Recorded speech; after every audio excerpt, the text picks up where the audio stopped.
Okay, so good evening. All right, we're going to be back. We just talked for a little bit and missed some of the recording. But, the whole purpose of tonight is really to be able to see and to bring really what certification is about is how do we get everybody up to a level now that we've gone through basically 10 years, okay, or whatever it is, 8, 10 years, and we've gone from a bone out of place to connecting the pelvis to understanding the biomechanics to where things attach and now seeing a global system of how things break down, what are normals, what are dysfunctions, and how things respond to what we do and us learning from that process. And that's really what the certification is. It's not do it this way because at any level when anybody puts something up on Facebook, my best guess is just my best guess until I actually do what I'm supposed to do. And then there's more variables. Can the person even receive it?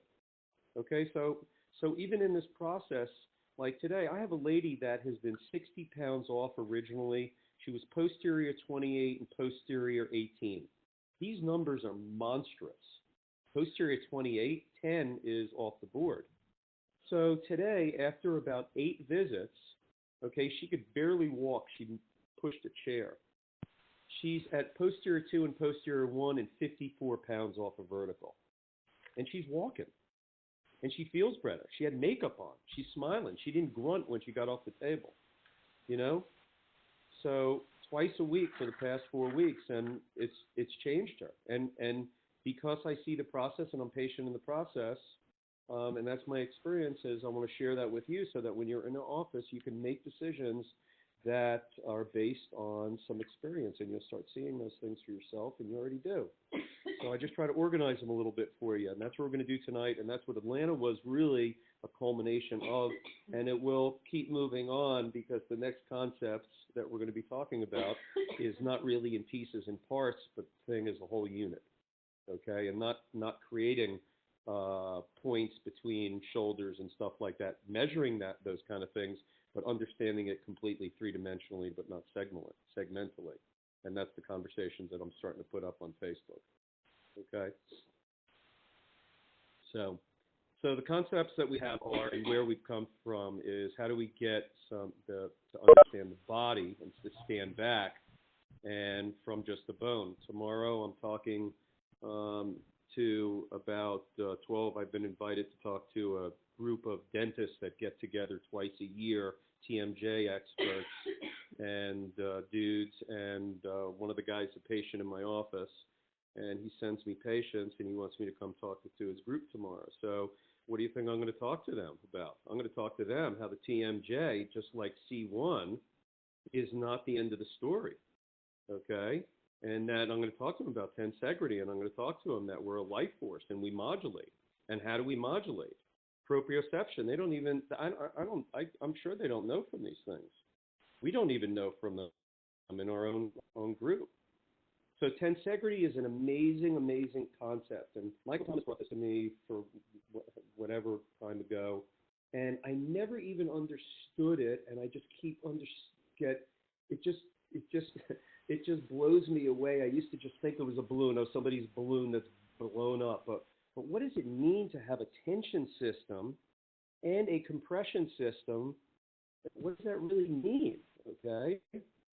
So, and it's a magical system. We have the system that is able to expand itself against gravity, yet it's able to have a bony system that they're not touching and they're floating, but they're in compression.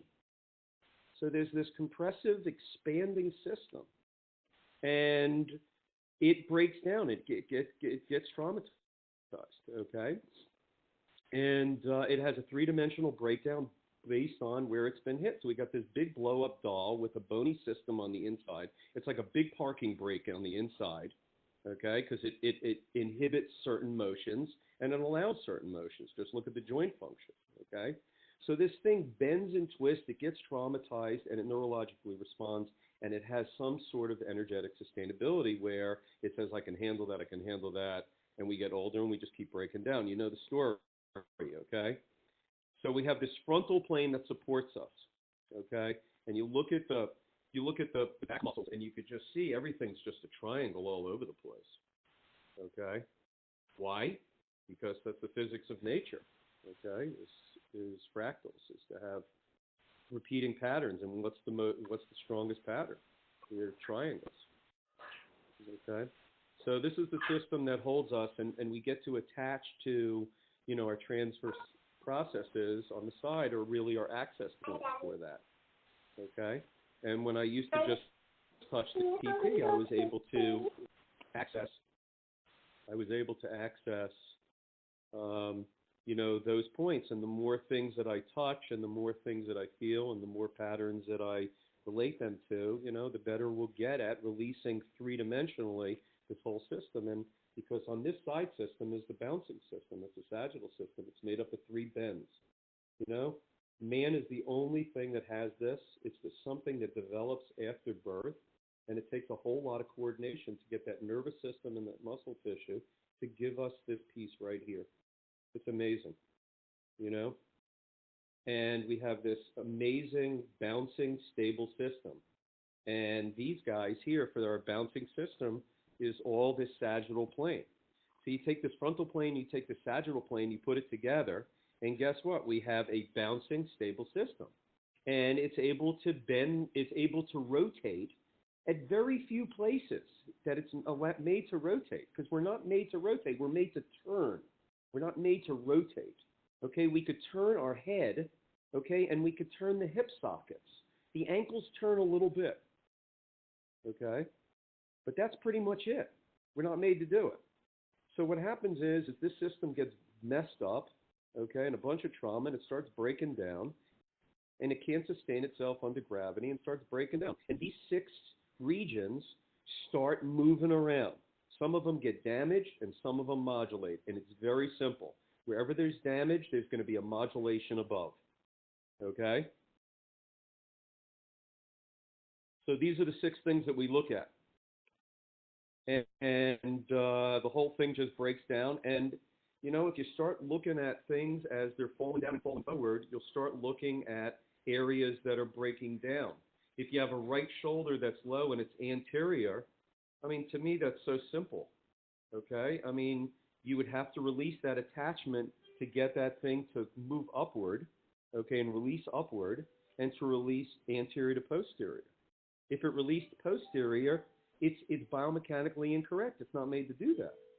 So there's been trauma to that area directly, okay? So when this thing breaks down, it affects us at multiple tiers of levels. It starts with a cold and it ends with cancer. It's that simple. Structure dictates function. And the energetic state of this human body breaks down, and we suffer all the way through it. Some people suffer with neurologic conditions, and some people get back surgeries.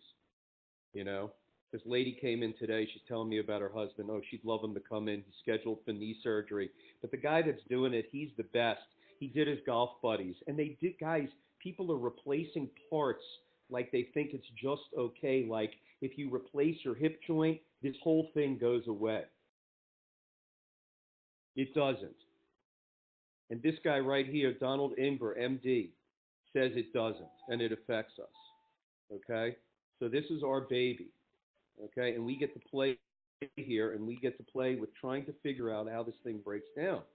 So the first is, and the way we look at it right now and the way we communicate is kind of cool. You've got a posture listing, and you've got a structural component to it, okay, which is down below.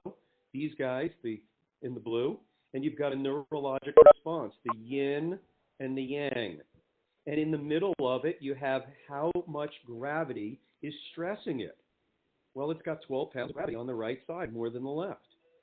So we have a structure, a response. How dark it's getting. Yeah, what about it? So I have to take... Okay.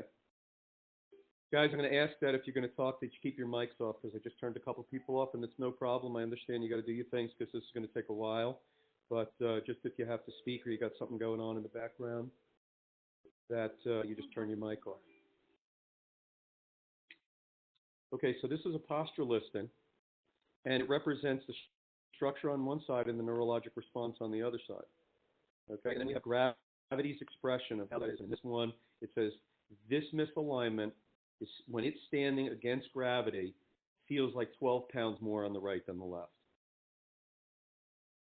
So you have this tilt of 12 pounds more into the frontal plane. It doesn't mean a tilt like a building, just more weight somehow on the right-hand side, okay, based on this configuration, okay? So you have this configuration of a right, right, right, left, left, left. It feels the exertion of 12 more pounds on the right gravity, and this is how it's able to hold it up energetically, is in the middle. That's the twist. So twist, or transverse plane, okay, is a function of the breakdown of the frontal and the sagittal plane. I don't think it's a real plane. It's a real plane in space, but it's not a real plane for the human body in motion. That's why it's so destructive.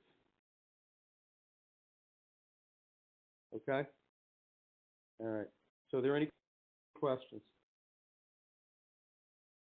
It's like 100 years of information right there, man. It's like propels chiropractic and the way we look at just somebody standing like a zillion years. Just that. Just blows me away. I get so excited about it.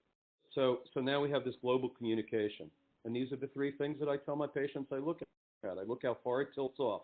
If it tilts off too far, guess what? It falls down. Okay? That's the problem. If it's zigzagging all over the place, if you got 6 stories to the building and it's zigzagging, it's going to be weaker, right? It's going to fall down. That's the problem. My job is to get you to lift up and open this thing up so your body can start organizing and getting back to balance and standing up on center. Okay? And that's a process that I do. All right? So in the posture listing, there's normals, and we know those, that the pelvis and the spine and the weight are together, and the shoulder, neck, and head are the opposers. Okay? And this is what a balanced misalignment looks like. Okay? Either one of these, LLRR, LLLRR with anteriors or posteriors that are coplanar. Okay? So we got rotations that are coplanar. Or RRR, LLL. It should be a nice curve. Okay? Bring it back on center. We do not make pencils. What we do is make, or we try to release the body and be the best supporter to that so that it can get to those places of 0 to 3 pounds off, right or left, and 0 to 3 millimeters coplanar rotation, somewhere in there. That is a place that I would love to say I could get every patient to, but that's not my job. My job is to figure out how to open this thing up as well as possible so the body can organize it as well as possible so it can stabilize as fast as possible and as long as possible. That's it. Okay? No fixing, no straight pencils, no orthogonal, never again. It will never happen. Not once. Okay? So we need to stop this fixing, and we need to start understanding that from a three-dimensional global point of view, that there is trauma normals, and that by finding out how a compressed system under gravity that's twisting and turning and activating all the muscles, how do we go ahead and we open that thing up and allow the nervous system to do what it's supposed to do and organize the human body? Structure, neurology, gravity, time, innate intelligence. What else do you need? Some sushi, maybe. You know? All right. So what else? So we have these. So you know, this is where I started. Is okay, if we have relationships and now we understand what's normal, then if we measure somebody and we look at somebody, then let's see where they're not normal, and what do I have to do to help them support that not normal? Okay. And that's where we started looking now at dysfunctions. Okay, what's dysfunctioning? All right, so in this first misalignment, what's dysfunctioning is we have 3 R's on this side. We have 2 rotations in the middle. And yes, I see the numbers are larger, but we're just looking at letters, okay? Just looking at letters right now.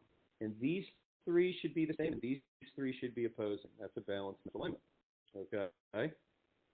So that being said, well, if you look at this, you got 3 R's on this side. Well, I should have 3 L's on that side. Well, I only have 2. So there's my shoulder has obviously been damaged. This guy, instead of turning back to the left of the shoulder, is leaning off to the right, and then the neck and head are bending back to the left, okay? And you could feel the stress of that just in the neck itself.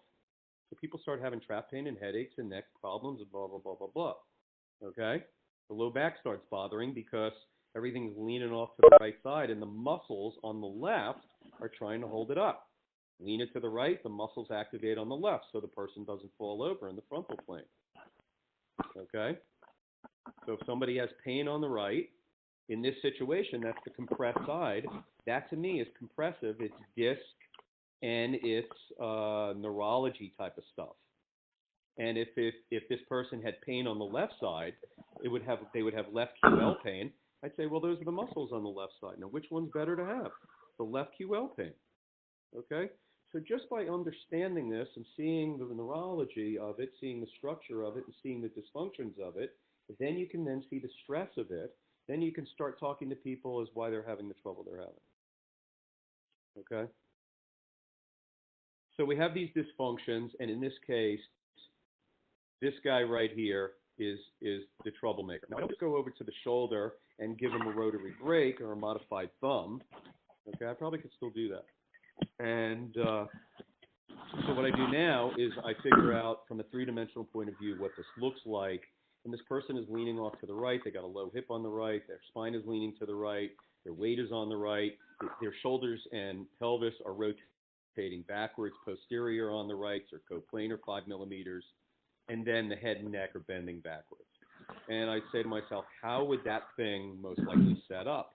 Meaning, how will it balance, okay? So the setup is, how is this thing most likely it's going to go? Is it going to go either as a right, right, right, left, left, left, meaning the structures are going right and the neurology is turning back left? Or is it going to go a left, left, left, right, right, right? Well, I'm a betting man. I'm not a betting man, but I would say this is going to be setting up as a right, right, right, left, left, left. And that means that only one thing has to get shifted out. And that's getting this right that go to a left. I've got a balanced misalignment. If I could pop it open, I got a balanced misalignment that's unrotated. Okay, now my goal is not to make a balanced misalignment. My goal is to open this thing, which means reduce the rotation, so what? It can balance. Okay, so I want to give it the best path out. And the path out is as a right, right, right, left, left, left. That's at least my opinion, which means nothing until I do it. But it's a good conversation, right? So my opinion is that this is going to set up as a right, right, right, left, left, left, okay, which means I'm going to go function side up. I'm going to release the left side. And when I release the left side, in all the contacts that I have on that side, the transversarium, the lamina, and the spinuses, and the positions of the head down and the head up, I'm going to release those guys. And guess what's going to happen? I'm going to go measure them, and I'm going to see what happens. And my main care is to make sure that I do reduce that rotation right there. I do not care if that shoulder just goes to left. I care that I open it, and I open it only. I'm super clear about that. But I'm also super clear that I'm greedy after that. You know? So my goal is to open it. If I can open everybody, I would have a good day in practice. If I could open everybody and watch things change because I supported the body and helped the body, opening it up allows it to change the structures itself. And guess what? Then I did a better job. And the better we are at opening and understanding how to unwind this three-dimensional spring, guess what happens? The better work we do. And that starts with analyzing where it's dysfunctioning and saying, how's it going to set up? And the setup is simple. It's either an RRR, LLL, or an LLLRR. That's basically what's the path to balance. We call that what's the setup. Okay? All right, so in this one, let's do one more. All right, so in this one, it's you got an RLR, and you got two L's and an R here. So instead of just one possibility, I've got two on this side that are R, and I got two on that side of L. So it's pretty easy just from the math of it is to look at it and say, well, if I change that R and I change that L, that's going to be the quickest path. Now, again, I don't just go over and push the spine and I push the head. and it's like a lever system. I just make that happen. I'm going to push that's left, and that's not what we're doing. We're just trying to understand how it's going to release out. Okay? I used to say that, a patient falls through a hole in the ice, and the current carries them away. That's the misalignment. The path back up through through the water, and that path of them falling through and up back through that hole, that's the path out into open. And there's a path to that. And the best path is, to me, the path. Okay, it's the shortest path to results. So with this one, this would set up as a right, right, right, left, left, left. The dysfunction would be the spine here. The head is not a dysfunction. The head is only an indicator. The head doesn't dysfunction to me. The head doesn't subluxate. It just compensates. And that head is compensating right for that left spine down below to create some balance. Okay?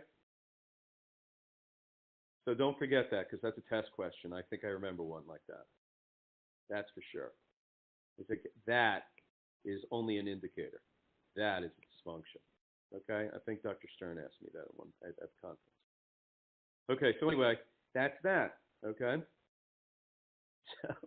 So let me tell you something. I want to tell you something I told you in Atlanta. And I said, what I noticed is that these misalignments like that, if you look at that one, how's this going to set up? Is it going to set up as a right, right, right, left, left, left, or a left, left, left, right, right, right?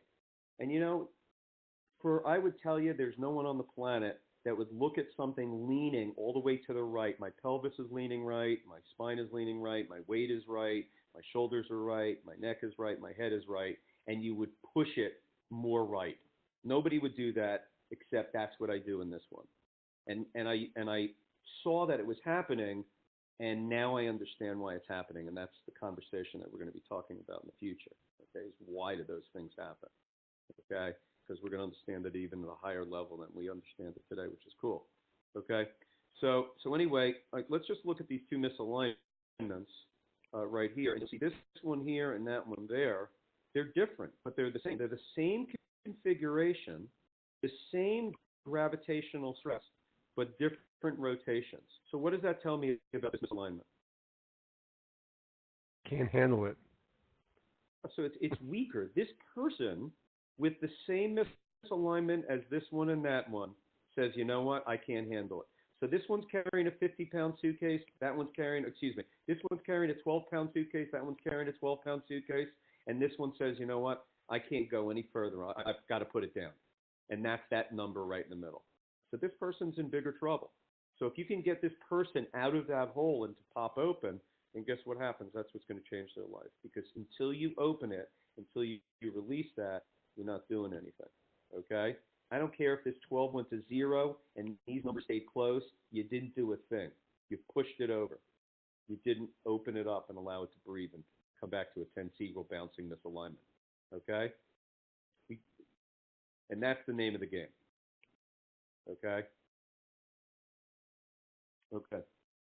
So, one more piece here, because these are things that are concepts that are important, not just for us in the office, but also for certification, is that when these misalignments, okay, when they, I lost my train of thought. I'll just move on. Okay, so there's three approaches to dysfunctions, and that is there's the math of it, okay, and that's saying, okay, these are 3 rights, here's 2 lefts. I only have to change one thing, so would you rather change 5 things, or would you change one thing? Well, I changed one thing, so that's the math, as in number 1 and number 1. So this setup, very simple, right, left, left, left. I call it the math, okay?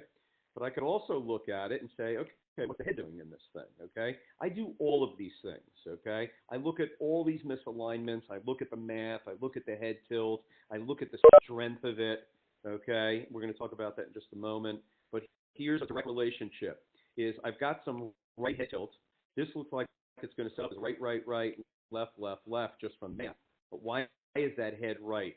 And I look for something down below it that may be too far left. Well, here's something, there it is, right there. Okay? Now what happens if this was a right? What would my answer be?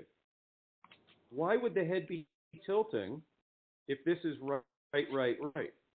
Why would it be tilting right? Anyone?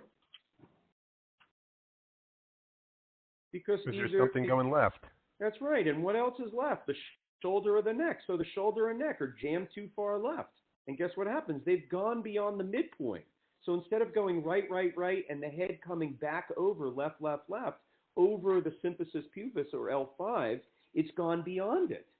So it's got further pushed over. So what does it have to do? It has to bend itself backwards.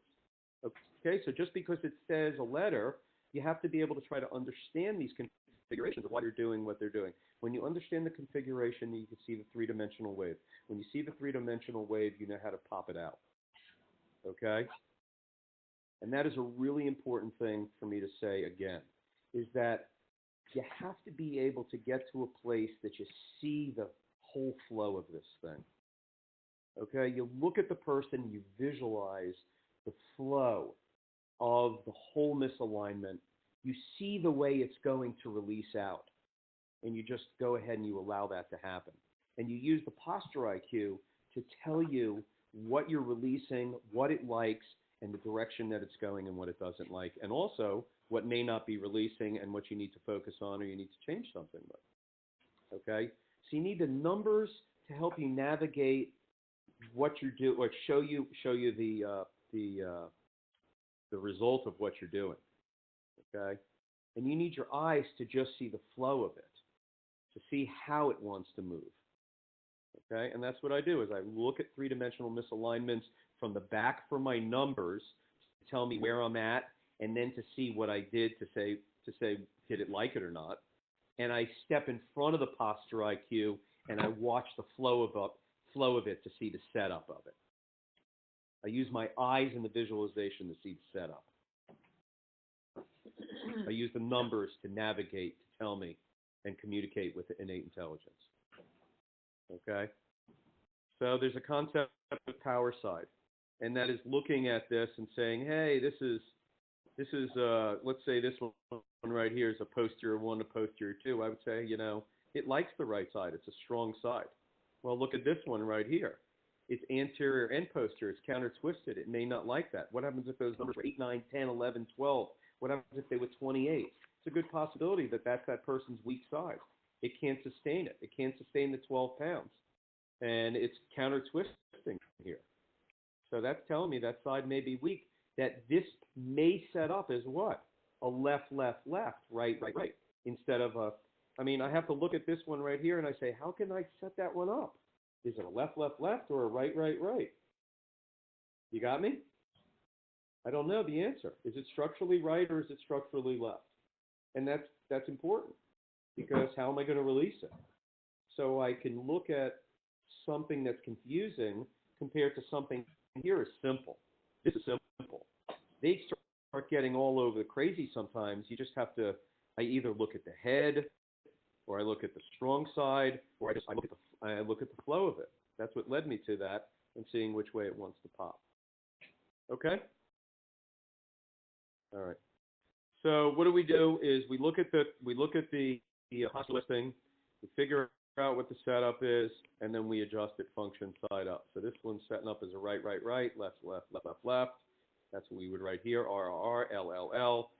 My adjusted release is going to be L. Okay, so for setup, I've been initialing SU. Sometimes I just keep writing it because I want to make sure everybody knows what I'm talking about. And sometimes I write AR, and that's just so that I don't have to keep writing so much, because I stink at typing. You already know that. Okay, so this one right here, same difference. How's this one going to set up? Looks like it's set up as a right, right, right, left, left, left. Why? 2 reasons.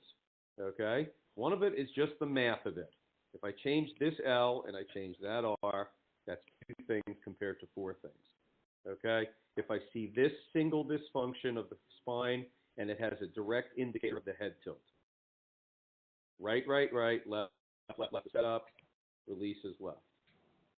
What's this one right here? Left, left, left, right, right, right. Now look at it. This is your call. Okay? Let's look at it.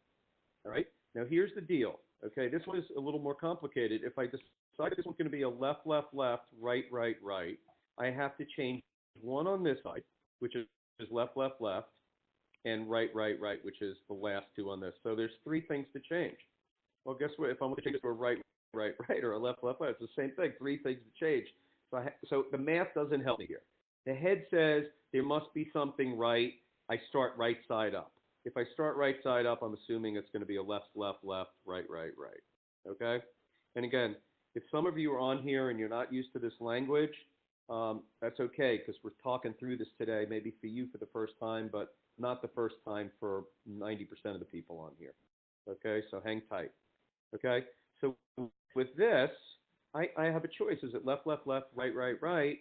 You know, I can look at the power side and I say, man, that right side is totally weak. I'm going left, left, left, right, right, right. Okay? And power side says put it on the right, so I'd release it on the right. And you know what? The head indicator also says that too. So I got two things in my favor. The math doesn't help me. The head and the power side both indicate to start right side up. You guys follow that? Anybody need help with that? Okay, perfect. All right. There's my little picture with the water and the ice. There you go. So we want to release this thing. We want to open it. We want to free the nervous system. My job is not to push and fix. I don't push bones. I release a tensegrally compressed system. Okay? How do we know it's tensegrally compressed? Go take an x-ray on it. Okay? Or just ask the person how they feel. I'm stiff. I'm tight. Very simple. You can't get away from gravity. Okay, everything has to go up. So we can free the nervous system and allow the six pieces to be integrated by an eight. And guess what? We watch it on the posture IQ and we go, okay, now I see what's happening. So here's a misalignment that I just made up, and I released it, and guess what happened? Off I went, and I watched it. Look at that. I've got a right, left, right, left, right, right. So how's it going to set up?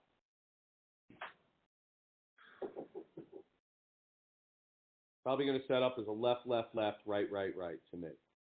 Okay? That would be my call. Okay, just because of the power side. All right? But it may be a left. You're not going to get wrong on the test because of this kind of question. Okay? It doesn't have that scenario. Okay? Because there's no right answer until after the post. If I give you a post and I said, this is what I did, what do you do now? That you need to know. So what happens no matter what I did, what happened in this from here to there? It opened. Yes? Yes. Yes. Yeah, totally. Look at that rotation change. Would you continue to do that? Of course, I would continue to do whatever I just did. Okay? Because if I continue to do that and I allow it to open, then guess what happens? I don't care that the 14 pounds is sitting out there right now. Okay? Let somebody go walk. Okay? If I've got an 11 and an 8, which is a 19 down to a total of a 5, I would not hesitate to tell the person to go lay flat down on the bench and to just stretch that thing and allow that thing to decompress. I have people hang their legs over. I use my leg check tables now to have people hang their legs over and put their arms over their head. So it creates like a little natural inversion table if they're able to do it. Okay? And guess what happened? I do that a couple times, and all of a sudden they come in, and look what's happening. The numbers are starting to go down and starting to integrate. So what does that mean? Here's opening, where the rotation decreases.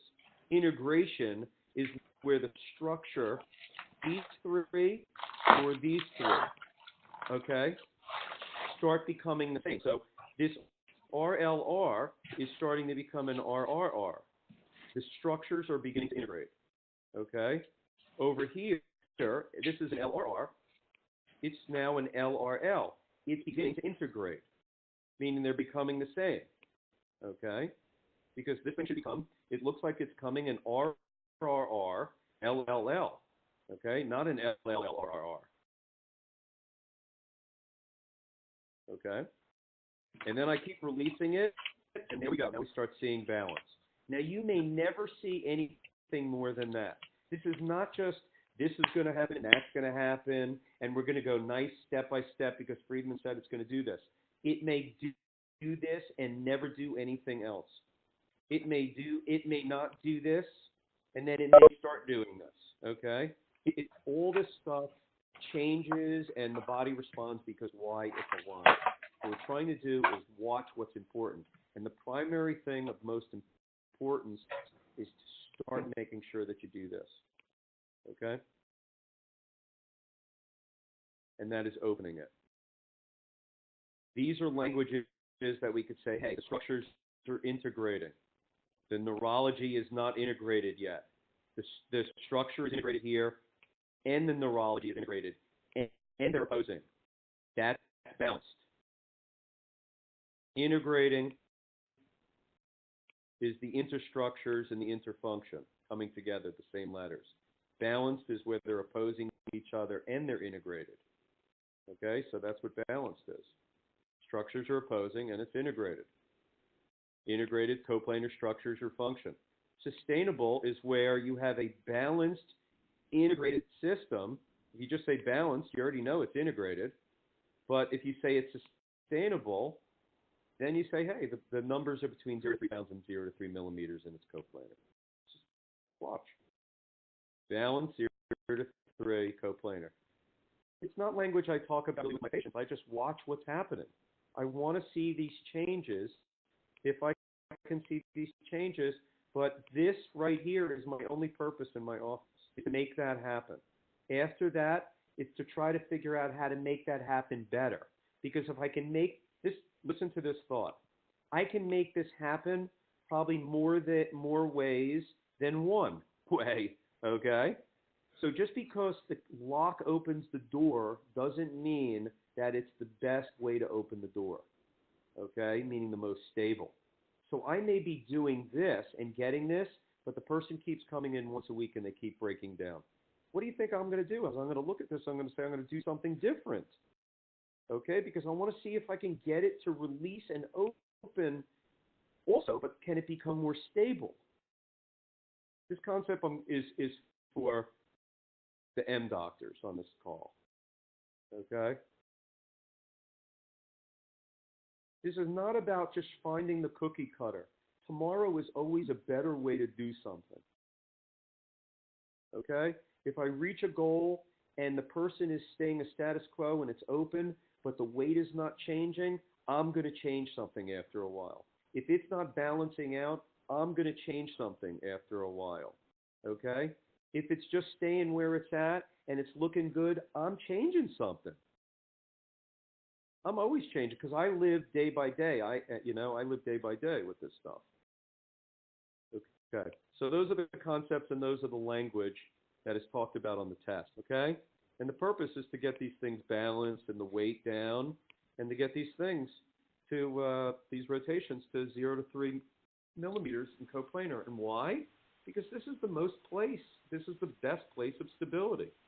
The structure is sitting underneath the functional things, okay?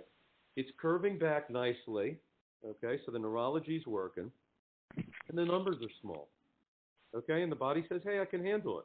So instead of a 50-pound suitcase on one leg bent up, we put people 0 to 3 pounds on 2 legs, okay? And they go, hey, I can handle that. That's sustainable. There's no this thing I'm holding thing, okay? That's just a bunch of baloney, okay? Hey, Russell. Yeah.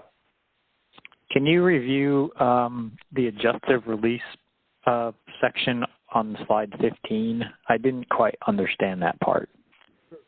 Sure. Or 14. Okay, so we always release function side up. Okay, so if I choose, Paul, that I say this thing's going to set up as a right, left, which is obvious. The functional side is the top. I'm going to release left side up. In this one, I'm saying this is going to set up as a right, left. If I choose that path because of what I see as the indicators and the dysfunctions, and I can make a case for that, then guess what I'm going to do? Is I'm going to adjust left side up. In this one, if I choose that I'm going to adjust the setup, if I look at it and I go, you know what, this is going to This is going to set up as a left, left, left, right, right, right. That's the way I choose, okay, based on whatever I choose, whether it's power side, whether it's math, whether it's the head tilt, okay, whether it's just one of those things, okay? Okay? You got to make a call sometimes. Because once you get in there, it's the post afterwards that matters anyway. It's going to tell you what you do, and you learn from your things that you do. I don't call them mistakes, okay? They're not, okay? So if I set this up as a right, right, right, left, left, left as a setup, I'm going to start it left side up. We always start the neurology side up or the function side up, okay? Okay. So that last one would set up, you would think left, left, left, right, right, right? You could make that call pretty nicely. I would make that call. That's what I would do. Yeah. Because of the power side, the right side's weak. It's collapsing, so it would set up off on the left. Yeah, and Paul, it's also what we call a jam one pattern. Okay, this is a jam one, and on a jam one pattern, so we've got the structure. We got the structure of the pelvis and the spine are on one side, but the weight's on the opposite side. So with this one, on the shoulder. This is on the S test, I believe, is the shoulder is tilting over to the right side. So what this is doing is if you look at this picture, it's going left, left, left. And instead of going right, right, what it's doing is this shoulder is bending probably so far over to here. See if I can draw something like that. Doing this kind of thing. Doing this, like that. And it's doing that all the way over here, like that. That's what's happening, and that's giving that right weight. Okay, I can't move from here, but that's what's giving that right 13 pounds. Okay, is that shoulder's bending all the way over. You could see it in the function on that right, and because it does that, guess what the neck and head have to do to get us back to center? It needs to do that. Got me? Yes, sir. Okay.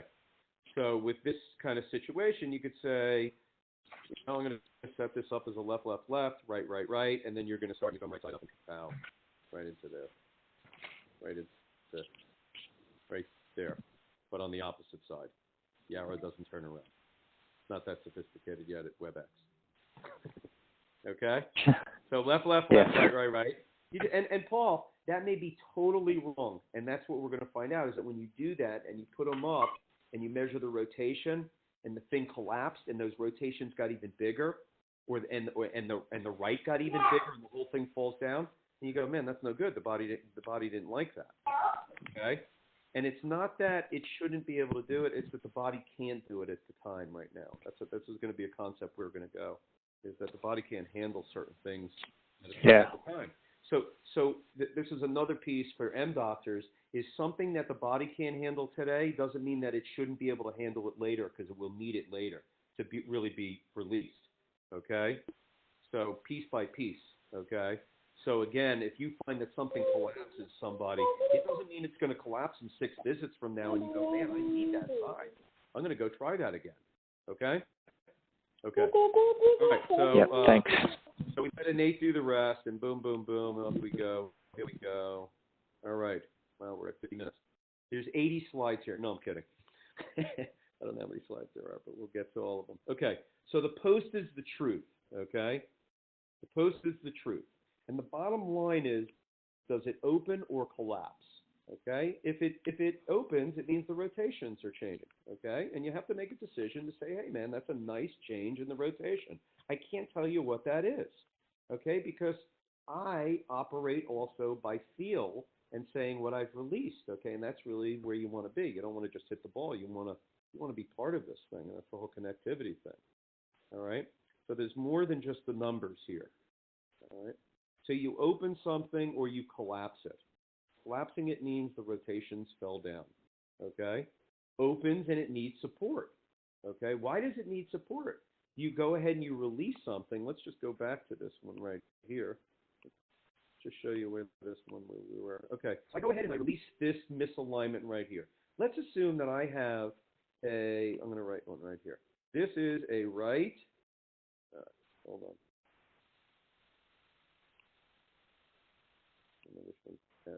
Here it is. A right, right, right, and a left, left, left, with some rotations. But that's what this thing is right here. Okay? This misalignment is right, right, right, left, left, left. Right, right, right, right. Or excuse me, it's a left, left, left, right, right, right. Ah, darn it. Sorry. So left, left, left, right, right, right. Sorry about that. And I go ahead and I release this thing, okay, on the right side. Boom, I open this up. This spring, Paul, as I release this, should have the power to go off to the left frontal plane, and if it's strong down here, and it can overcome the tension of this side, okay? If it's strong over here on this right side, and it can overcome the tension, it should just come flying back to center and be clear. That's what's happening here. All right? But it doesn't sometimes. I go ahead and I release it, and it opens, but the weight increases, which means the spring is weak down below, and it can't pop this thing back up. You guys have? If this is a spring and I let it go here, it'll go bing, bing, bing, and then it's going to hit a point where it's going to start coming back. Okay? Two things have to happen. This spring has to be stronger than this tension for that to happen. Okay? If the spring is weak or the tension is too great, guess what happens?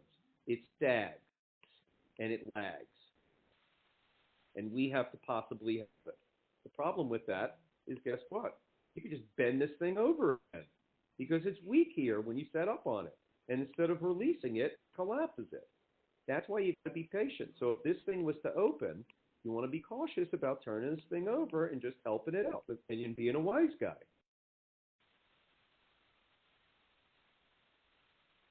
Excellent. A lot of concepts. So after it opens, does it need support? Did it open and come to center? Are you one and done? Happy clam. Okay? After it opens, what happens? What does the weight do? Does it increase? Does it decrease? Does it move to you? Does it move away from you? Okay, so there's two things that I know. Okay? I know collapse, and I know when the weight is moving away from me. Okay? If you remember those two things, you're good to go. If it collapses, you better turn them over. If the weight is moving away from you, innate is telling you to go follow it. Okay? I mean, the weight is moving to you. Excuse me.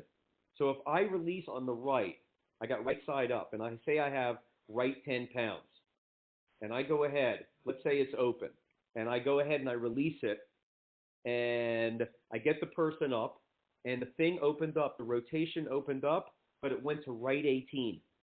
So the 10 increased to 18, and it opened. Okay?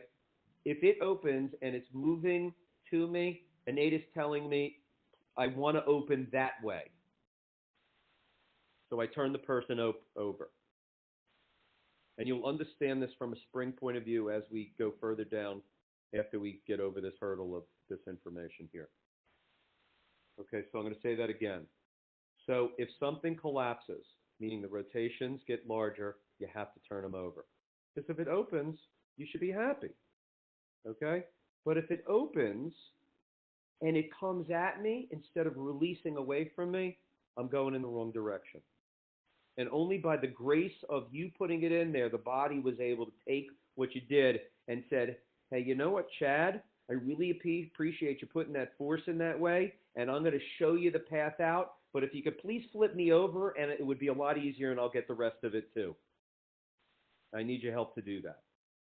Okay? And you're not going to see the rotation go back if you go the other way? You may, Brad. Brad, anything is a possibility. But I'm telling you what I do in those two scenarios. Okay. Okay? Is it 100%? No, it's not 100%. Okay. Okay? All right, but that's another conversation because it's always 100%. Okay? So, premise, right? Okay, so what's happening? Does it open? And what's happening then after that? Who cares if it didn't integrate? I put these posts up. I freaking pop a rotation from 20 down to 2, and somebody goes, oh, the shoulder, I get back in there. Well, great, you know? I don't see it that way. Okay? Don't get lost in the details, okay?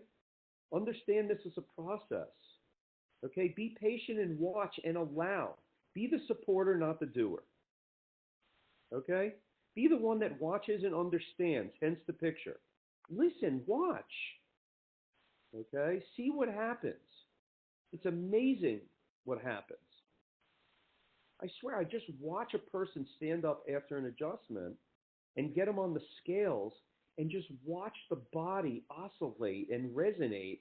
And I watch the scales and the rotation. I turn them both on, they're live. I see the rotation is live on the lasers. I see the on the new Android iPad, you just watch it rotate and balance. Or you watch it come up, and guess what happens? All of a sudden, the thing just falls down again. Hey, right path, Russ, but you know what? I just can't handle it today. So what do? I go do the same thing again, even though it collapsed, because I just saw it open and I saw it collapse.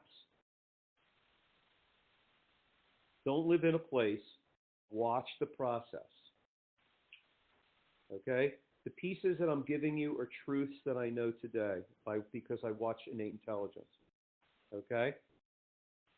And sometimes I do things and I just wasn't patient enough and I do the wrong thing and it collapses. It says, oh, it looks like innate wants to go that way. I mean, I adjusted somebody today and their right 12 went to right 30 and the rotation went to nothing. And I said, go take a walk. I said, go down the hallway and just take a walk and come back. It was at like right 1. Came back. I just laughed. I mean, before I would have come on that table and let me frickin' hammer that thing. Go lay down. I'll check you in a bit. And I just want to see it start moving in. If it was a 20 and it's now an 8, I say, hey man, you're in single digits. You're moving towards center. See you later. That's all I wanted to know. Okay. So this little chart right here is something that you just need to know. Okay. And I think Dr. Lazar put something together. I didn't look through it because he knows what he's talking about. I'm sure it's perfect. And these are just different scenarios. It opens and it closes, one and done. It opens and the weight doesn't normalize. Okay? It tells you what's going on. It tells you which side. Hey, you know what? If I pop this open like that and that thing's sitting out like there, okay, and it doesn't come to center all the way, does it get bigger? Does it? I mean, if I lay this person down and I adjusted them and it was a left 10 and it goes to a left 12, but it opened like it went to a 3 from a 6 here, and it goes to a 12, I don't just go ahead and say it's getting bigger and I need to go push it forward. Go chill or go take a walk. If they lay down and I see it's a left 22, I think I'll probably turn them over and hit the left side. Okay? If I see that the left 12 or left 14 or whatever it was is moving down to a 7, an 8, a 6, a 5, and it's kind of oscillating in there, I tell them just go chill for a little bit longer and hit the road. I said, it's not all the way up. We'll see if your body can handle it, but that's all I could do today. That's all. I tell them what's going on. Okay? If it opens, the weight comes back at you, okay? It's open. You may want to be patient, or you may want to turn them over. Yeah, maybe the wrong setup. Okay? But just anything that you do if it opens, give it a moment. Okay? Okay, and you'll have to figure out what that means for yourself. And it's not a problem, okay? Because if you let the person go and they come back and they're back in the same pattern, what does that tell you? That they can't handle it or they can handle it? It tells you that they can't handle it today. But that doesn't mean that you would change anything because they may handle it today and you're doing the right thing because you saw it open. So don't just bounce around and just make decisions. I'm going to go right, and today I did right. Oh, that didn't work. I'll go right, left today. Okay? You may want to do that, but I'm just telling you, you need to have some patience. Okay? When I start a patient up as a new patient right now, this is what I tell them in the new patient. Okay? This is what we're going to do. I'm going to do 4 visits. Okay? And at 4 visits, over those 4 visits, we're going to watch the way that the configuration change, how the tilt changes, and how your body holds this thing upright. Okay? We're going to see how your symptoms change. And then we're going to sit down and we're going to review of what's going on. I do 4 visits that way. And then I sit down with them. I have a relationship with them. They already know what I can do. Hopefully I've helped them already. They see some changes. They get it that like they think we're the smartest people on the planet, or because they can't understand a word we're saying, and nobody has showed them the trouble before, and they just hurt. Okay? And guess what happens? They just get under care. Okay? So because I understand what's happening here. Okay? If things collapse, I'm probably on the wrong side, or the body can't handle it today. Okay, so it doesn't mean down the road it's not something that's not an open option for you. Okay, that's not test stuff, but that's concept stuff in the office. Never discount what happens today that may be available and necessary in the future. Okay? So you'll take a look at these things, and you'll see them, and I think it's important for you to look at what's going on, why it's not happening from a spring perspective. And again, if you could release it completely, okay, it's not just the spring that sits in the air. It has a weakness possibly, and it has tension that will hold it or hold that spring from releasing all the way as far as possible. And we already know that. You put a cast on somebody and then take the cast off, and it's not just going to just go pop, pop, pop. Okay, so these things have been locked in place, and the fascial asymmetry is significant, and that tension that's built up in there, and that shortening. Okay, so we'll run through one of these. This is all from the class. Okay, so here's a right, right, right, left, left, left. Okay, if I be consistent with seeing the same pattern so you can kind of walk it through. It's a right, right, right, left, left, left setup. It's a left release, and this is what happened. Did it open? Yes. Yes, it opened. Does it need work? Yes, it needs work, but it's open, man. It's not completely open. There's no such word as completely. It's the human body. It's never going to be a pencil. So forget the 100%. Okay? Functionally, it could be at 100%, but not structurally. That's the grace. Okay? Structure cannot be at 100%, but function could be at 100%. Okay? BJ measured that. All right. So right, right, right, left, left, left. The head's still tilted. Should I get back in there and just blast the head, turn them over, right head tilt, drop the headpiece, blast it at C1, blast it at the inferior nucleus line? I'll just leave it alone. Either that or, if anything, I would just go do what I did again and see if I could just get a little bit more of that counter rotation out. Okay? I took it as a right, right, right, left, left, left. It opened, and I started left side up, and the weight went left to right. So the weight was going with me, and it opened. And Nate liked it, and Nate went with it, and Nate said, I like that path to open. What do you do? Do it again, maybe, or tell him the rest of you later. Fair enough? Mm-hmm. Okay. Do you want to do another one, or should we move on? Don't be bashful. This is you guys got this is if you guys are wanting to know this. Listen, certification in the test, that is only an avenue to get you to a proficiency, so you have some challenge.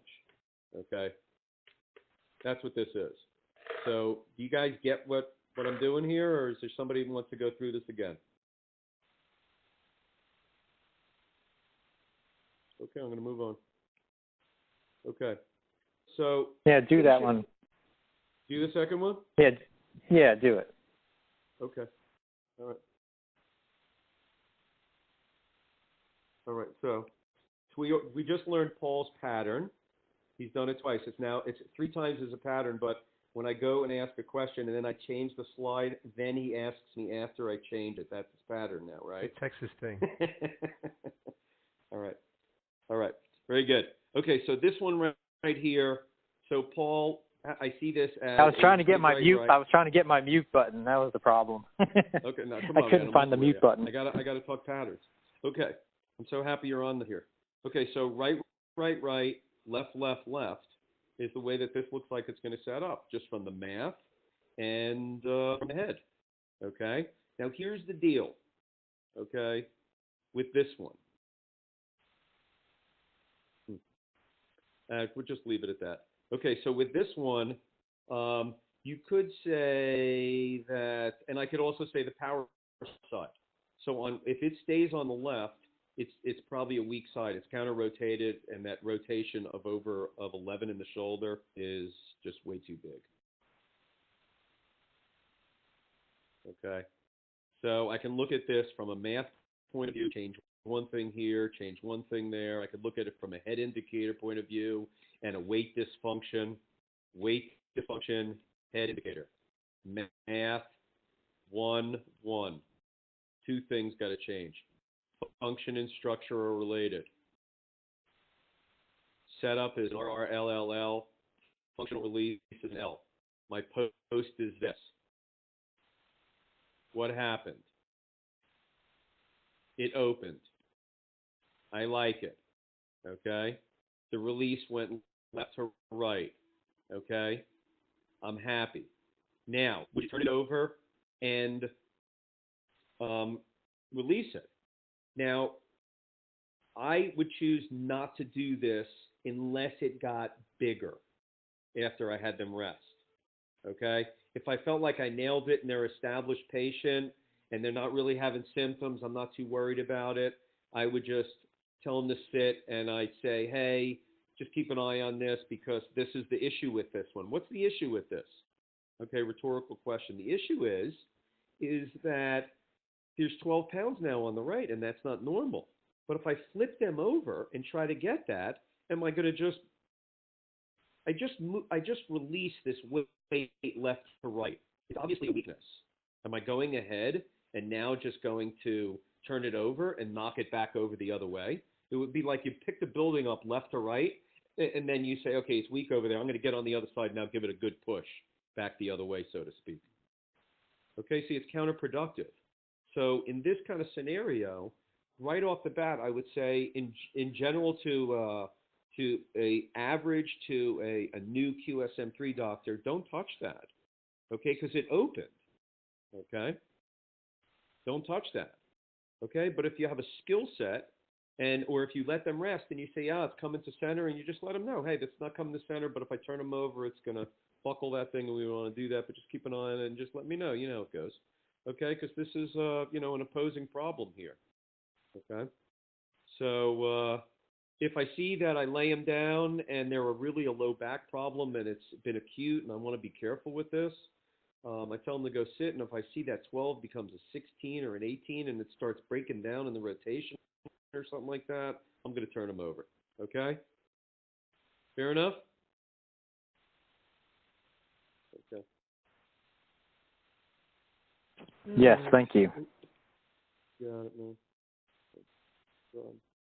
Yeah, look, there's no answer. There's just, there's ideas, there's concepts, and you apply them in your office based on your skill set and your connection, and you watch the way the body responds, and you give a little patience, and you open it up, and you have some good things happen. Okay? So that's the biomechanics, okay? So I want to be a professional baseball player, okay? But unfortunately, I'm just an umpire, which means I know all the rules, okay? But I have no clue on how to hit the ball. How's that do? Doesn't do boo. Okay, so I used to say in chiropractic, I used to say that we knew the rules, okay, and we just don't know how to hit too well. Now I say in chiropractic that we don't know the rules and we don't do too great of hitting. Okay, so we got to practice those two sides. All right, so that's the biomechanics. Okay, and the biomechanics is to be able to look at a postural listing, see where the stress is, see where it's biomechanically incorrect. Okay, when it's biomechanically incorrect, it's out of balance, hence the word. Okay, and when it's out of balance, we can look at its dysfunctions, look at indicators, look at the math, and we can see a setup so that we can try to pop this thing open with the least amount of stress to it and the least amount of force and the allowing of it. And when we do that, the body then starts integrating, balancing, and becomes sustainable. Okay, and the step into that is then to be able to look at the human body and imagine, you think that this looks complicated, that the body is, well, first of all, it's not like this at all because it's not a bunch of lines. Okay, the whole anatomy train thing is just another linear approach to look at the human body. But there's nothing but just one connected thing in here. And if you touch here, and if I touched here and I pulled it this way, it would pull tension this way three-dimensionally. And if I did it this way, it'd pull it three-dimensionally, and that way three-dimensionally. Everything is three-dimensional, and everything is just one thing. That's where we got to see a giant spring. Okay? But accessing the neck is the bridge to everything, because everything is a modulation from the waist up to the head. And that's all the body does, okay? And, you know, if you saw on Facebook, we're just this upside-down pendulum, okay? And the shoulders, neck, and head are the modulators. We're this upside-down pendulum. Here's the chain that attaches us if you had a pendulum hanging from, say, a doorpost, okay? You know? And so here's the chain attached to the hook, the hook and eye. Here's the pivot point. This is the spring, which is just, you know, the line of it, okay? And then you've got the shoulder, neck, and head, which is the weight. And it modulates based on this. It's kind of like a floppy spring, a floppy pendulum, okay? And the idea is to be able to get this thing to release upward and to get that tension to release upward. And how we do that is by setting it in first a normal position, because if something's in an abnormal position and you put it in a normal position, you will shorten what is long and you will elongate what is short. It's pretty straightforward. It's about as simple approach as you can get. Okay?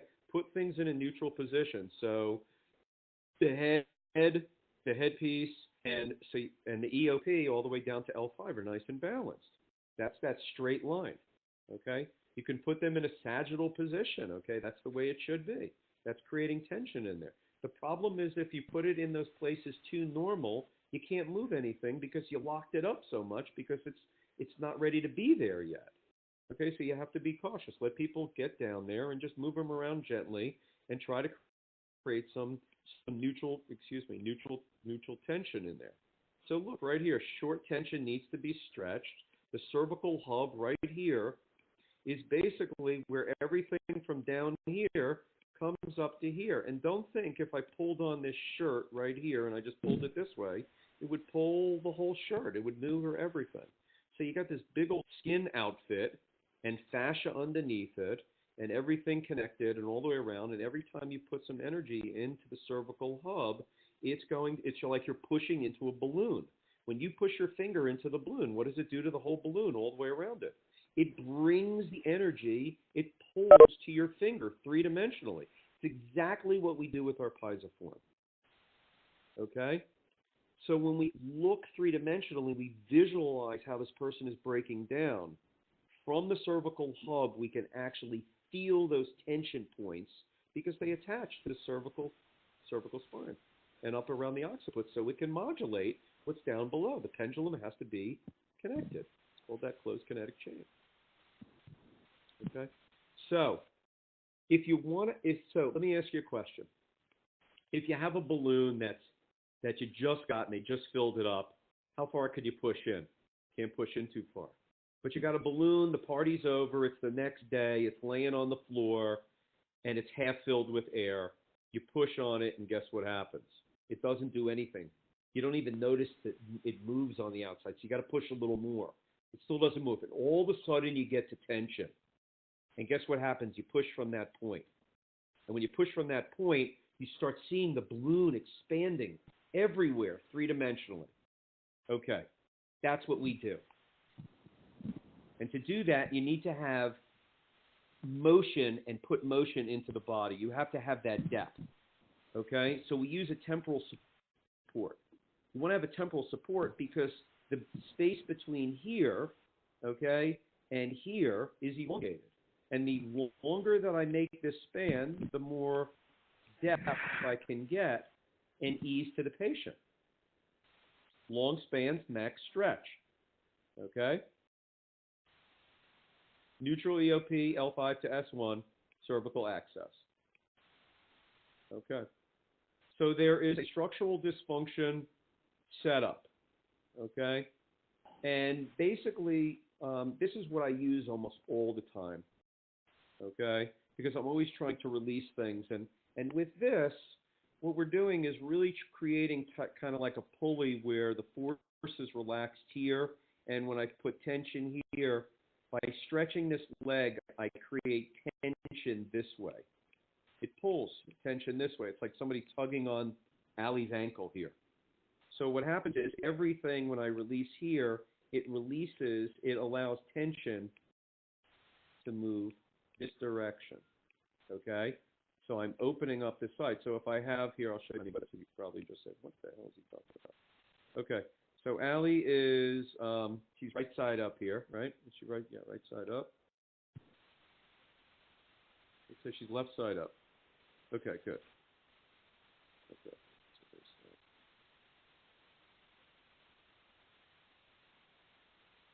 Okay. So, whatever side's up. Here we go. Okay. So what I'm doing here, and this I'll use Paul as an example, so Paul, it's going to be a function side up, and what I'm doing here is I want to release this, and I want to set this spring. I want to make that baby fly.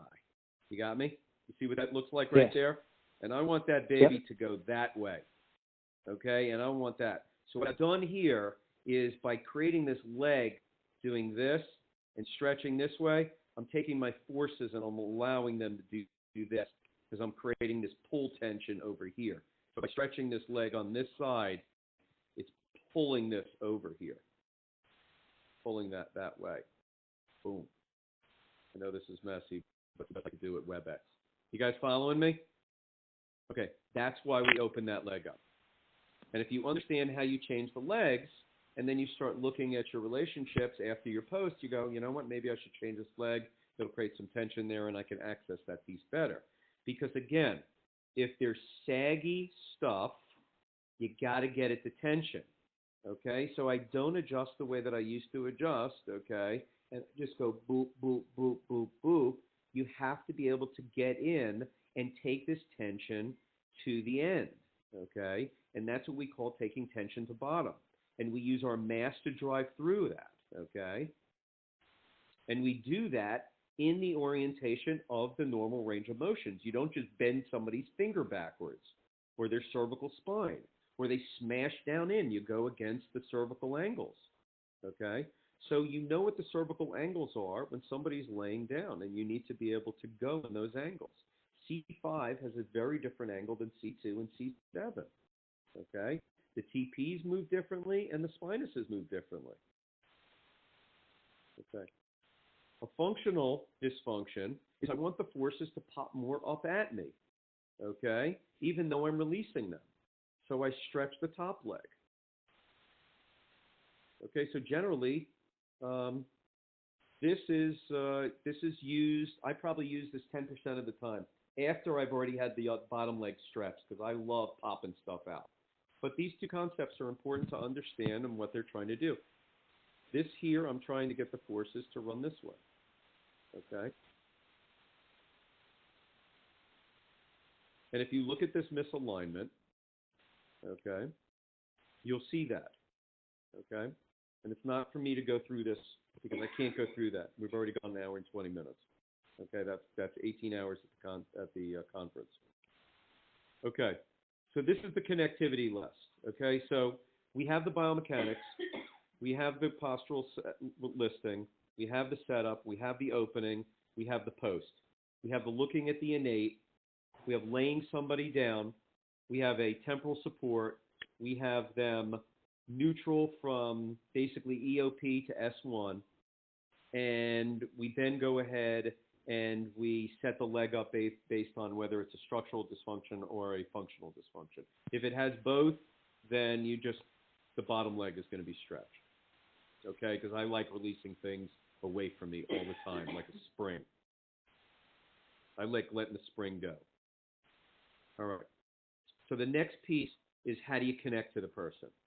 And it's such a divine word, connect, because what happens is there's two connectivities. There's doctor connectivity, where the doctor has to connect to himself. You see a baseball player or a tennis player or a quarterback or any sport whatsoever going out and practicing. And what are they doing? They're not trying to get anything moving except their natural motion. A batter on deck in the batter's circle is swinging at nothing except trying to get his natural motion going. And it starts with these steps. And there's a foot plant where you step in and you get yourself set up. Okay? And it's an inferior foot setup. Excuse me. Superior foot setup, my bad. Okay? So if you were standing in front of a patient, your superior foot will be the one that is ahead. That's foot plant. Okay? And that foot needs to be set close enough that you are able to drive your whole mass to the bottom. Okay, without engaging your arms or your wrist. Everybody should memorize that, because if you want to hit the ball, that is 80% of it right there, is to be able to have that foot plant in the right place that your mass can drive all the way through to the bottom without engaging your arms except keeping them snug. And the reason for that is because the pisiform has to stay relaxed so it can latch on and grab it. And if you're tight, it can't do that. So your arms have to be snug, meaning that arm set needs to be tight here, okay, and nice and in, and that mass has to move, and that wrist needs to be taut. So pisiform can be taut but relaxed, but if it's too tight because you're engaging already, because you're too far away or you're too close and you're jamming it up, then you're not getting all the way through. So you got to get that mass all the way through. So that is one of the things that I do on every patient, is that when I step up, I get my foot plant, I start touching, I start feeling, I start grabbing, and I start leaning in till I can get to bottom. And then I know that I move my feet and I get that place. So all those things have to happen. I put my foot down, I start touching, I feel and I grab some more, I'm able to lean in and hold on, I move my feet till I can get my mass all the way to bottom. And then that is where the push, pull, and the release start. So these things here are doctor connectivity. Foot plant, arm set, mass, and wrist. This arm set keeps you close enough and not too far away. When you lock in that arm, okay, and it's externally rotated and snugged in, all right, then guess what happens? That will keep your mass engaged. And at some point, you'll notice that your mass is driven by the pisiform. But pisiform is like the headlight, and the mass is the car. Okay? And you'll feel that if you keep that arm set snug. If you're too far away, all of a sudden that arm gets away from you because you have to push it forward. And you disengage. You lose your pisiform to mass contact. Okay? You can't get to bottom. And if you do get to bottom, you've already swung because your pisiform's out of gas because you've already engaged it because it's out extended in front of you. You disengaged your body. Your body must stay as one. And when I get to bottom, that's when I swing. So if you practice getting to bottom and not even engaging and latching on, I'm telling you, it'll change your practice tomorrow. Just slowly latch on and get your rhythm. Get to bottom and then release. And you should do it in pieces and practice it that way. A, okay, B, C, and once you get to bottom, then you start getting the bottom, and then you stop, and then you push, pull, and release. Okay. And we work on specific areas in the cervical hub. I have a whole new concept to this, too, that I'll start putting out. But these are the big players, okay? These are the big players, and we know they're the big players because you just look at innate intelligence. Innate intelligence says, hey, the C7 spinous is big. The C5 is big. It's the middle of the arch. It's the keystone. C2 spinous is a monster. Why do you think it's big? It's not big just because it's big because it has a big purpose, okay? The transversarium, C7 to C1, the inferior nuchal line, okay? That point right behind your EOP, feel it right now, that chunk right there, it's a huge access to the other side of the body, okay? C5, anterior shell, suboccipital triangles, superior nuchal ligament. All these areas are huge, and there's a rhythm to them. Okay, and there's a rhythm. And what I basically do is I start with the chin, I start in a neutral position, and I get connected. And I usually come in, where do you think the most amount of motion is? The most amount of motion is at C5, guys. Okay? So you might as well, C5 is probably right here. Okay? So C5, I come in at C5, I think it's probably one more down. Okay, so here's C5. So I start coming in here. I set up a nice temporal support, so I got a nice band through here. And guess what happens? I start just getting myself connected. I don't feel boo yet, okay? I don't feel anything, all right? I'm just getting my knee in there. I'm getting my butt moving. I'm feeling my rhythm. I'm checking out how tight this guy is in front of me. Does it feel like I'm going to be chipping marble, or what does it feel like in there? And I just start poking around, okay? And I do that for 5 seconds, whatever I do. It could be an hour for you. I don't care. Okay, whatever it is, get in there and you get acquainted. Okay? And then all of a sudden I start feeling stuff. I just start dipping in a little more, getting my pisiform exposed, feeling how it's rolling, checking it out three-dimensionally, feeling my hand in there, loosening me up. Okay? I'm just getting ready, man. It's my batter circle. Okay, it's a free batter circle. There is no self-imposed time that you have to start moving something that moment, or in 2 minutes, or in 30 seconds. Those are only self-imposed by you and me. And how do I know? Because I used to do it all the time. I'd make my crazy, I got to move it right away. I got to feel it right away. Get acquainted. Lean in at the most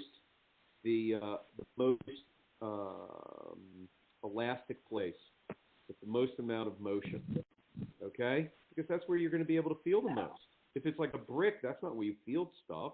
Where it's loose is where you'll feel stuff. So get connected. Bring Sadie in, and I'll be done in probably 10 minutes. Get connected. And then go ahead, and once you got a good connection, I put the chin down.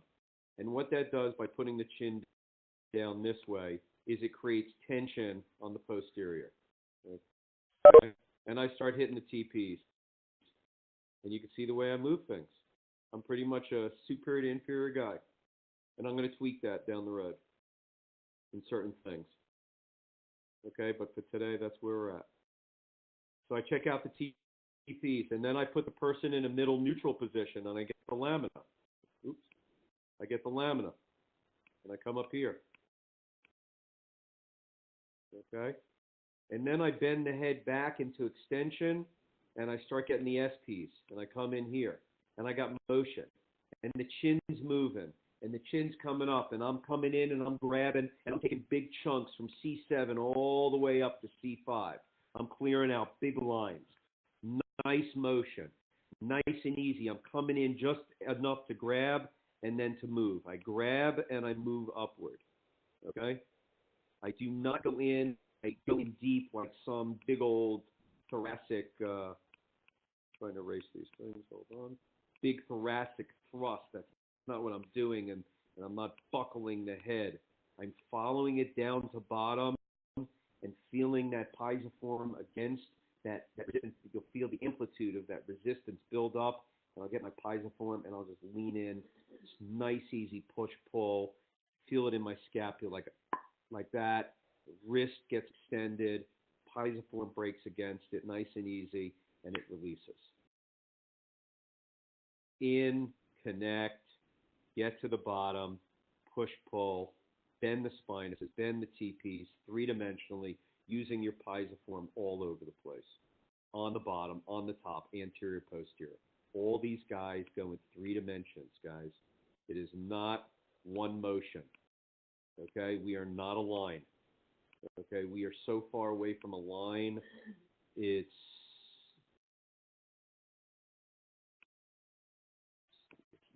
not a line. Okay, so, all right. So that's doctor connectivity, patient connectivity. And the idea is enough to create enough power, okay? I mean, think about that for a moment, okay? The muscle activity that you are trying to overcome, the fascial activity that's holding that lock. First of all, bones don't hold anything in place. Go throw some bones on a table, okay, and see if they move for 50 years unless the wind blows, okay? They don't move. It's the fascia that we feel the tension, okay? Bones don't have resistance. Joints do. Remember, the joints are floating. It's the definition of tensegrity. They are not compressing. They are floating, okay? So you have to be able to create enough tension to overcome the muscle activation that the person has been using to sustain against falling down in a gravitational field. That's a huge amount of force, okay? But you can't use force, okay? So you have to use energy, and okay, and I've stubbed my toe 1,000,000 times in that place, okay? Probably not 1,000,000. Okay? So you got to be cool with that, okay? When you start creating three-dimensional motion in people and getting in there, you got to really be slow and take it to bottom. Say, let's just go nice and easy. Let's follow that to bottom. And you show them where that is. You feel that? You can bend the head back. You feel where it doesn't go anymore. You can push down on the lamina on its 45 and see where it doesn't go. Use your thumb. Say, you feel that? Put your hand on their head. That's the place we want to go. You feel that tension right there? You'll feel it under there. Once you get to the end, all you got to do is finish it. You have to take it beyond where it's at. That's all you have to do in its normal path. Okay? So connectivity is 90% of it is the inferior hand. Why? Because 90% of it is I to S. Okay? Use 14 TP contacts. There's 6 spinuses. There's 1 posterior recess. There's 2 inferior nuchal lines. There's 2 suboccipital triangles, and there's a nuchal ligament. And we connect and we release them. Okay? And I'm going to show you a really nice pattern of how to do that down the road. And the idea is to release the potential energy of that spring so that it can what? Open. Okay.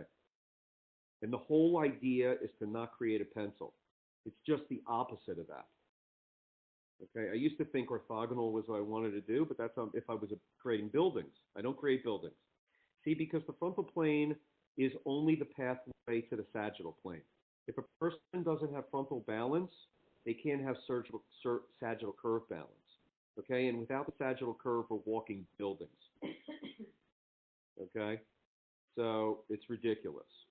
Okay, so what we need to do is create motion. So once we pop all the little joints and you touch somebody and go beep, beep, beep, beep, beep, and hit the TPs, and you just tap them all over the place, and okay, now's the time when you then have to create 3D motion.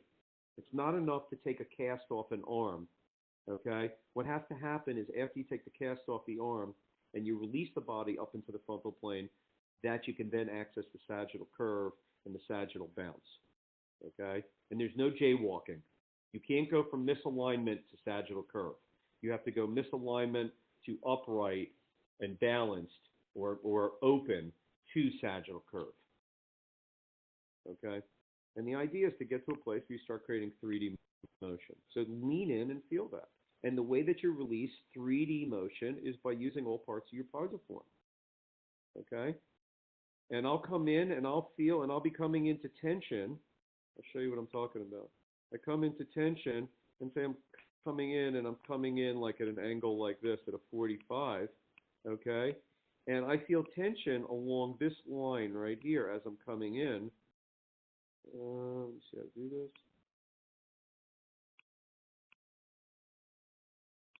Hold on, sorry guys. And I feel tension here. Okay? If I feel tension there, what do you think I'm going to do? I'm going to come in, and then I'm going to release the tension that way because I feel it. Now, how do you think I feel it? Because I went slow enough to feel it. Okay? If you go too fast, you won't feel it. To slow down, take your time, C7, C6, C5. Become methodical adjusters. C7, C5, C7, C6, C5, C4, C3, C2, C1. Okay. TPs, lamina, spinuses, head positions. Be a robot a little bit. You'll start seeing what things feel like. You'll see that how you have to move and pivot so that you get in the set angles, so that you can create releases and motion. Okay? And that requires you moving your mass, changing your line of drive, and using different parts of your piezoform. Yes, Brad. That was my question. Are you saying you're using different areas of the piezoform? Oh, You just totally. answered it. Yeah, man. Okay. Absolutely. Okay. So, it's this whole rule of, if you think a TP is just like it bends it this way, and that's it, it's just one dimension, it's not that. It's three-dimensional. I mean, understand that everything connects to everything, and it's three dimensions. Everything. Okay? So the step to understanding the biomechanics and then setting somebody up and then reaching in and leaning in and feeling it is a very different place. The biomechanics tend to be more of a heady place, and the leaning in is you have to be able to feel it, okay? You got to be able to get your head out of it. And that's why I tell you your office environment is so crucial in the way you set things up. Are you talking to patients while you're doing this? Or are people talking to you? Okay? Except besides that you're navigating, you feel that tension right there, relax. You feel how that, and I put my hand up against you. Feel that? I can't get through that right now without a chainsaw today. We'll try to get that next time. Can't do that without turning off your brain. Okay? I guarantee if you ever played a sport and you did it, you didn't do it and think about it at the same time. You don't take a basketball and go, I'm going to jump now, raise my arms, bring my arms back 18 millimeters, and then I'm going to, it just is. It just happens.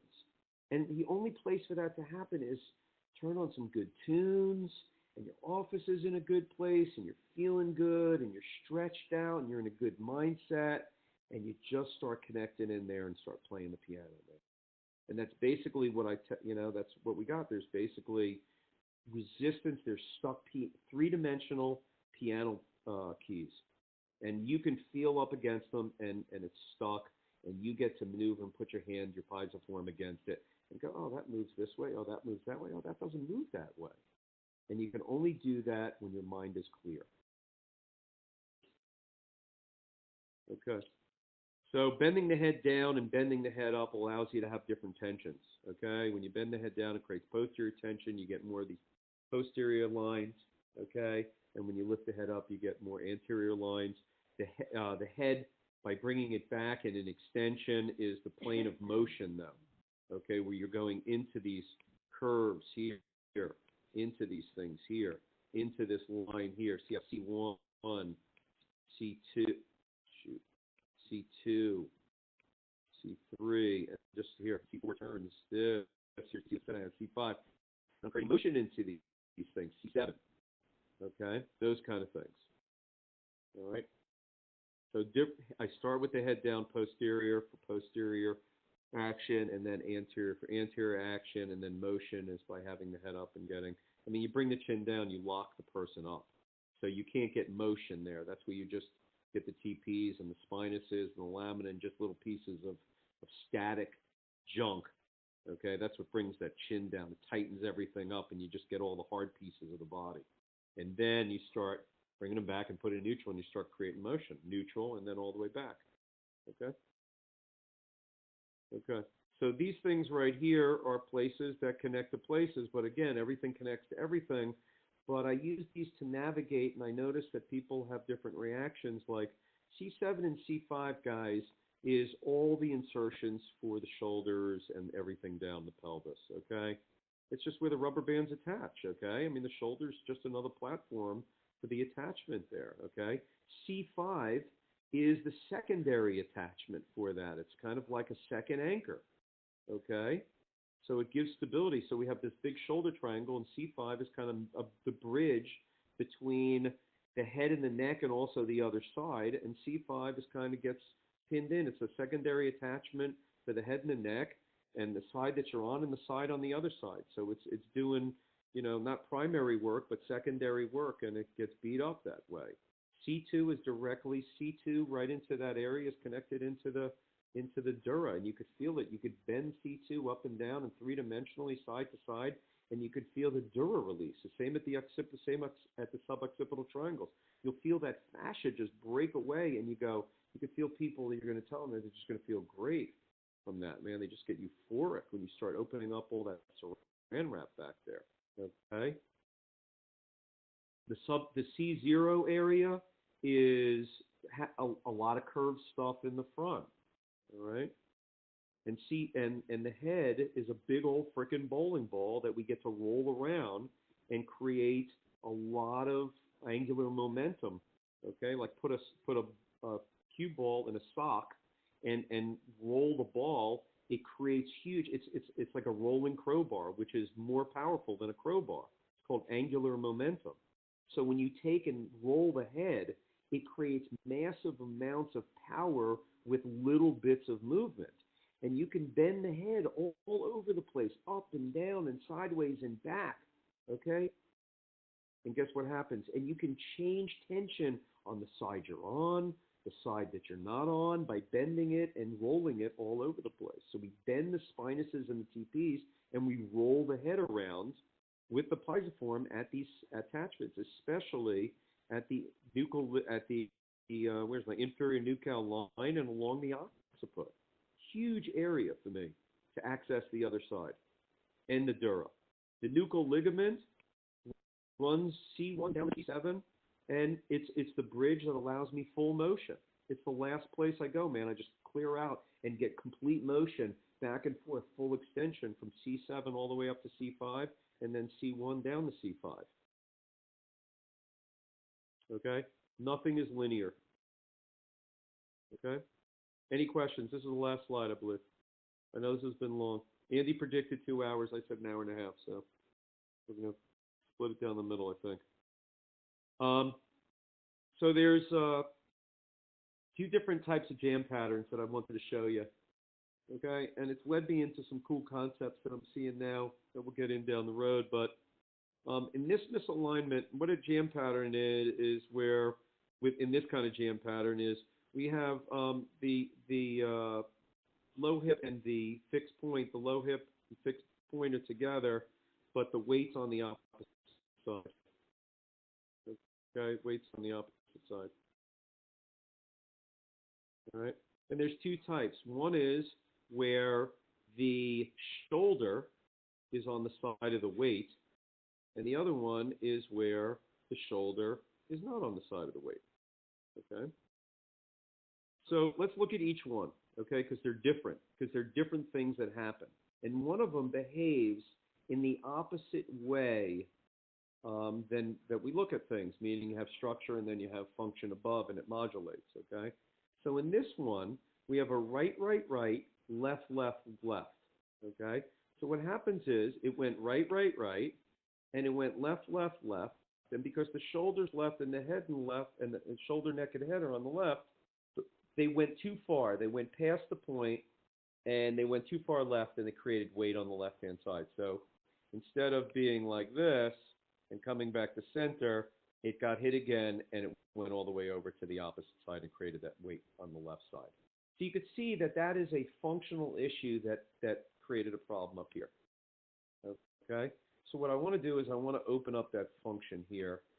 So this one follows the normal pattern, would be function side up, which is left side up. I go pop, and that left weight goes out, and the left dysfunction, whatever is up here, up in the functional part, pops over to the other side, and we're good to go. Any questions on that? Very simple to see that, I believe. I shouldn't say that and then ask you if anybody wants a question. Sorry about that. Okay. This one is different. Okay? This one is different. This one has weight on the left-hand side, but the shoulder is leaning to the right. So look at this. This one right here, the shoulder is low on the right, but this one, the shoulder was low on the left. So this one didn't come back and bend over. What happens here is this one, the butt falls out. Okay, so if you lean all the way out to the right, and then all of a sudden your pelvis sags in, it's like the whole thing just countersinks all the way over to the left. It's like a sinking ship to the left, to this side. The whole thing sinks in. Okay, on this one, it's a different setup. Okay, because it's falling over this way. All right, so on this one, it's a different type of adjustment. This one is called a jam 2. This is a jam 1. I call it jam 1. This one I call it jam 2.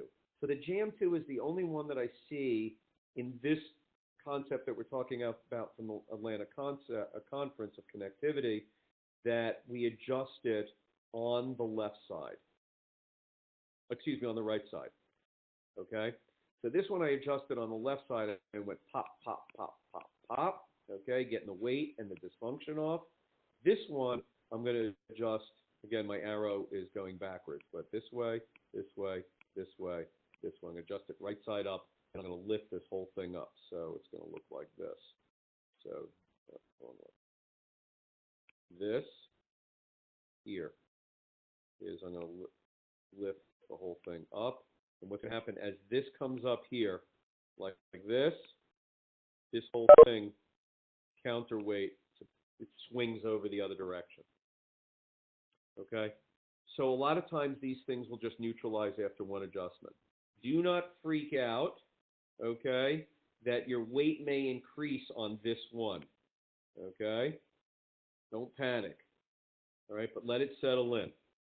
Okay, so that's the difference between a jam 1 and jam 2. So somebody said, if you recognize that you have a jam 1, okay, meaning you got structures and the weight are on the opposite side, structures, weight on the opposite side. If you just look at the shoulder, okay, then you know the side that you need to start on, okay? So this one you start on the left side, this one you start on the right side based on where the shoulder is.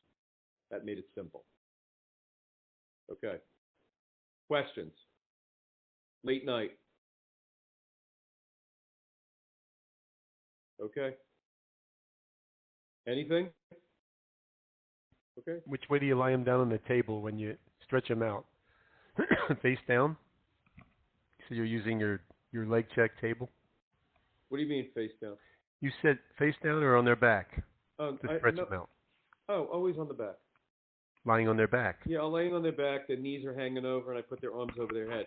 But you got to be careful with that, Brad, because they can't just get up from that position, and that can irritate the low back because it kind of stresses it. Okay, so some people can only put like half the calf over, you know? Okay. All right. Thank you. You got it. All right, any questions on this? Okay, very good. Okay, so I'm going to start